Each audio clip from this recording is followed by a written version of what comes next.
We had a woman who was 100 years old when we signed her on as a client.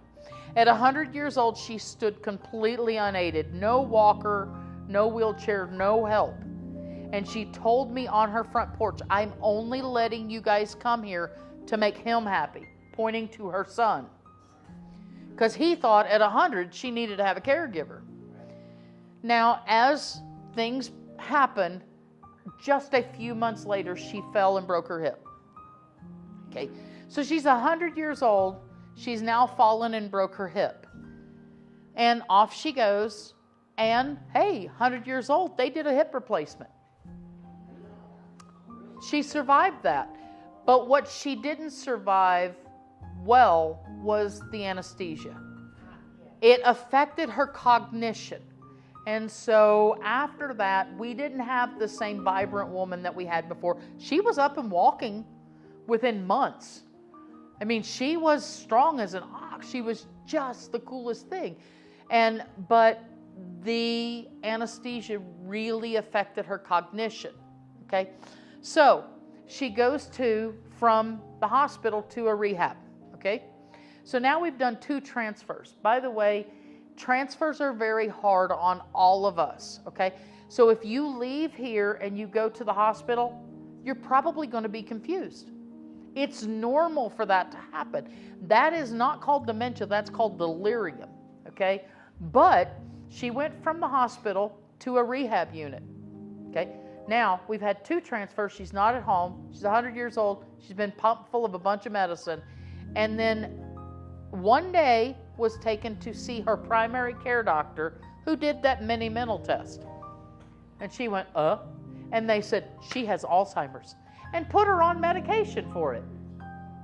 She didn't have Alzheimer's any more than my grandson, who I just showed you pictures of, does. She was dealing with delirium, transfer trauma. So when we see people that move into the community here, we tell them, we tell families, it's going to take 10 days, 2 weeks or more to just acclimate to where you are. Now, let's think back. How many of you did any kind of traveling and stayed in a hotel ever in your life? Okay, so when you were in that hotel, be it for 1 night, 2 nights, 3 nights, however many, that very first night, when you woke up in the middle of the night to go do your business and go to the restroom like most of us do, were you a little confused about where you were? Yeah, I've done it. You wake up and you're like, and then you have to think, where's the bathroom? I planned to be here. I knew I was here. I opened the door. I walked in. I put my suitcases down. I know the bed. I've looked around the room. I've checked under the sheets to make sure nothing's gross. I've gone through the bathroom. I've lifted the lid. Okay, everything's clean. And yet when I lay down and I go to sleep and I wake up for that moment or a few moments, I'm confused about where I'm at. Okay, so now as we've aged and we do that and we go to this place, that confusion lasts a little bit longer. Okay? That's not dementia at that point. You just had your eyes done. That is not a time to do a test on you to determine whether or not you're cognitively whole or not. Okay?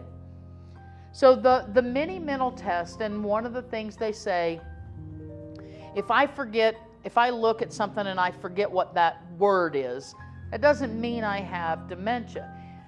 But if I can't recall what I had for breakfast this morning, that's kind of a clue that there's something wrong, okay?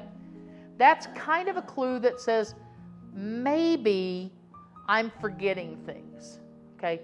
Maybe my recall isn't what it should be. If I remember what I had for dinner in 1952 on my first date, but I don't remember what I had for breakfast this morning, there may be a disconnect going on. But if I look over there and I go, that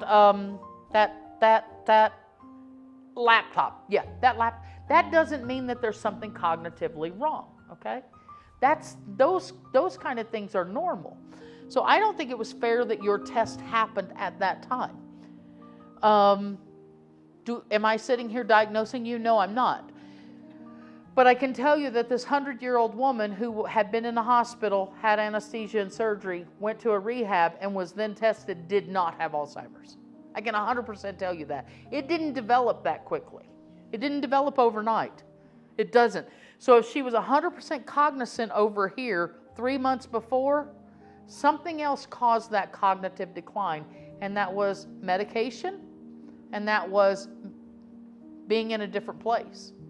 That was a transfer trauma.